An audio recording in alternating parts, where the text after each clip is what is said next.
Hello everybody, it is HiroTheJapaneseTrain here, coming at you with a few updates and just I guess you could say it's just a miscellaneous collection video of just a bunch of stuff that I've been up to recently, what I've been looking at, what I've been purchasing, stuff like that. So we're just going to go ahead and start. I guess you could say this is like a vlog time kind of thing. We're going to go ahead and start with over here. Not do that right now.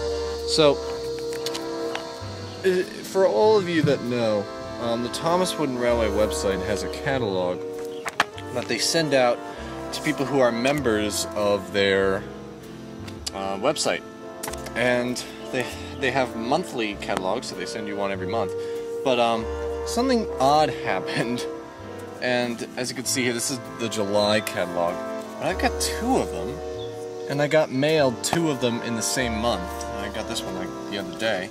I got this one about a week ago or so. And to add to that strangeness, this is the March catalog, and I've got four of them.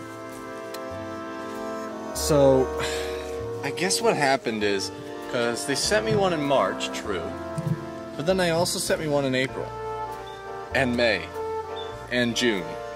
So I'm stuck with four Thomas Wooden Railway catalogs from the month of March and two from July. Hopefully they aren't sending me multiples of them by mistake, which, you know, I wouldn't want happening. But yeah, on that bombshell, it was just a little interesting thing I was going to show you. And I've got enough of these magazines or these catalogs, and when I do my giveaway, I'm just going to include that in there. What the heck. But today I went to Rite Aid, which is a pharmacy near me, and I got some westerns. I'm a fan of westerns. I was, raised on the westerns by my dad. I've got here Warner Brothers Home Entertainment award-nominated animation cinema favorites. Got us for $7.99 at Rite Aid. And again, this is another thing that I was raised on by my father, because he would show me Saturday morning cartoons, Boomerang and stuff like that. So I'm a huge fan of like Popeye and let's see, Speedy Gonzales, Tom and Jerry, the lot, Bugs Bunny, Daffy Duck, everything like that. I don't know why Superman's on there. Warner Brothers probably did a thing on him. If so, I haven't seen it. But I'm also a big fan of Tex Avery. If you guys haven't heard of Tex Avery, I would certainly go ahead and look up his cartoons. Go ahead and watch those. They're from like the 1950s, 40s, I think 60s, I'm not sure. But those are just some great cartoons that I was practically raised on. And you know, I picked those up today. They're still wrapped up, and I'm yet to watch them. And I also picked up, which I'm actually kind of surprised that my local pharmacy would have this. They have Take and Play models, and this is a 2015 Take and Play of Thomas and the Slithery Snakes. Is this even based on anything? Like, if you guys, for any of you out there in England or the United Kingdom or you know, Oceania, who's seen Soda's Dungeon of Lost Treasure, tell me if this is relevant at all to the movie, because I don't know what this whole Thomas and the Slithery Snakes thing is about, because it's literally Thomas, and he's got logs with snakes on them. There's an airplane passing overhead. Looks like a jet. Oh, it is a jet, but it looks like a private jet of sorts. It's got twin engines on the back of it. But I digress. And this is interesting because it's like, you just get a generic Thomas, which is the reason why I bought this. I would like to get a Take and Play Thomas, and I did just that. And I don't know what this, you know what, let's just open it. Let's see what's going on in here. The stock at my pharmacy wasn't that big. In addition to Thomas and the Slithery Snakes, of which there was only one, they also had two Butches and a Victor, and that is literally it. So basically they had these three. I would have loved it if they had Samson. I would certainly have picked up Samson in addition. So here's Thomas, and here's the snake thing? Cargo? I don't know. The snake stuff? so bizarre because it's just like, I don't know what to make of it. It pops up and there's a regular Take and Play Thomas from 2015. It's, oh god, these magnets are atrociously large. And this is my first generic Take and Play Thomas. I don't have any other Take and Play Thomas of the Thomas character himself. I've got some Take and Plays from way back in the day, like 2009-ish, 2010-ish, and I even have some of the newer ones like Steven, Connor. But this is just interesting. I don't know. Ugh, his funnel's gargantuan compared to his cab. I don't know. I'm gonna pull up my Take Along Thomas here. Now let's go ahead and do a comparison. Oh man. I was practically raised on Take Along. I love Take Along. And I know Roman, the TWR collector, when he watches this, he's going to be agreeing with me that Take Along is actually a really nice line, and it doesn't deserve to get hate. But, here's Thomas, and here's another lazy Mattel thing. Got no painted buffers. It's just a little dab of paint, Mattel. You can do it. It's the CGI face, this is that face. I don't know, I really like the Take and Play Thomas for, like, its style, because, like, the #1's crisper and stuff like that, but I love the Take Along much more, just because it's better in, like, every single way. I mean, I don't know. But that's just me talking about Take and Play. Honestly, I feel like they made the magnets like that because they wanted to, you know how kids back then they would play with take-alongs on wooden railway tracks, and they would try and mix the brands even though they weren't compatible. Well, I think that's why they did the magnets, so they could be more, I guess, so that they could be more compatible with the wooden railway, so they would hook up better. But honestly, why even do huge magnets? For one thing, it probably cost Mattel more money to do. I don't understand it. Why are the magnets so big? And I'm gonna even pull up a wooden railway model here. It's just a custom. They're not even. Look at that. They repel. This is way blurry. Ooh man. Go ahead and zoom out. This is a custom of Erica from Friedrich the German engine, by the way. But they repel. That is so interesting. The magnets repel. And on the Take Along, they do not. A couple up either way. It's so weird. I've never seen a Take Along or a Take and Play magnet repel a wooden railway model. That's a step backward in my opinion. That's a real big step back. Like, I don't want the Take Along items to repel. Now the thing is, when the Thomas magnet hooked up to Erica, it was like, it was reversed. It was kind of like an Annie and Clarabelle sort of phenomenon. Whatever, Mattel. You do you. I'm not really gonna buy much more Take and Play. I just wanted the Thomas. Yeah, I guess next subject. So I did, this is a bit of an executive announcement on my hand. I'm not collecting wooden railway a whole lot anymore, guys. I'm gonna get Bert. I might get Oliver and Oliver, and when the newer stuff comes out, I just might buy some of that. The die-cast 70th anniversary thing, I might get that.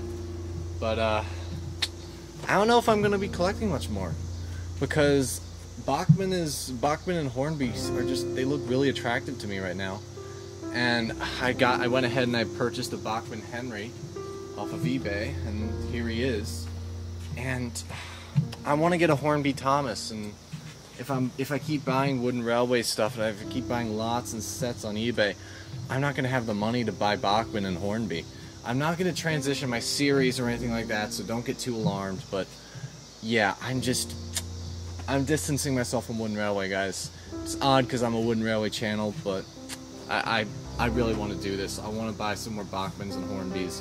And for one thing, it's just, I love electric trains, man. I was raised on Lionel. Lionel's in my blood, you know? And just, it's whatever. I hope you guys don't mind if I just stop with the gravy train, basically, of wooden railway items, and I know that you will be understanding because you guys are fantastic viewers. In addition to that, oh man, I'm also going to be selling off large chunks of my collection. There's going to be more bits on that later, but I plan on having an auction sometime soon, and I hope that you guys will be around for that. Some of you, I don't know. This is just me rambling. This is just some ideas that I've got. And so you know how Henry runs on coal? Well, you know how he used to have Welsh coal?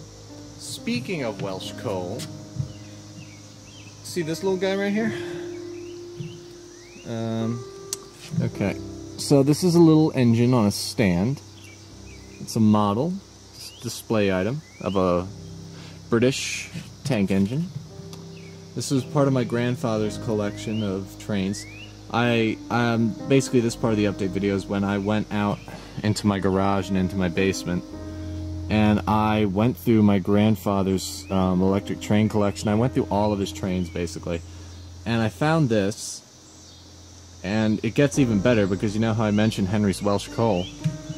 This display model was made with coal from Wales. So this is made with Welsh coal. Just a little bit of an interesting tidbit right there.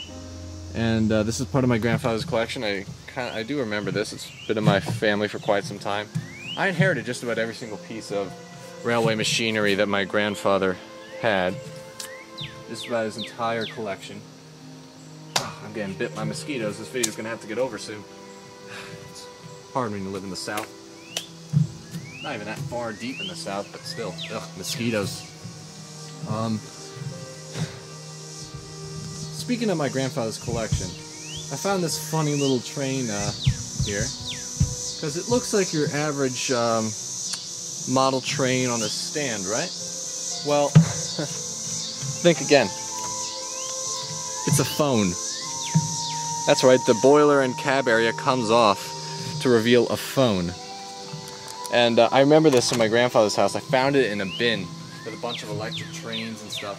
And I just, oh god, I have such fond memories because if you guys don't know, my grandfather passed away in 2010 and I inherited his collection. I have all of his N-gauge stuff. I have a massive N-gauge collection now because of him.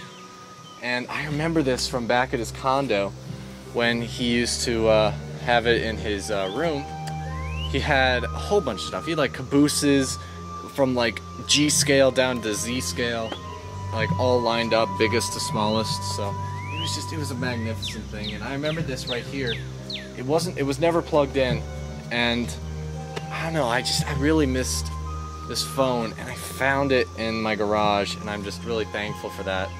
So yeah, I would go ahead and make a video showcasing my grandfather's collection, but it's a whole lot. Like, he's got his childhood Lionel items from the 1930s in there. It's a big collection, and HO scale. He's got it all, really. There's even some Hornby. And I don't know.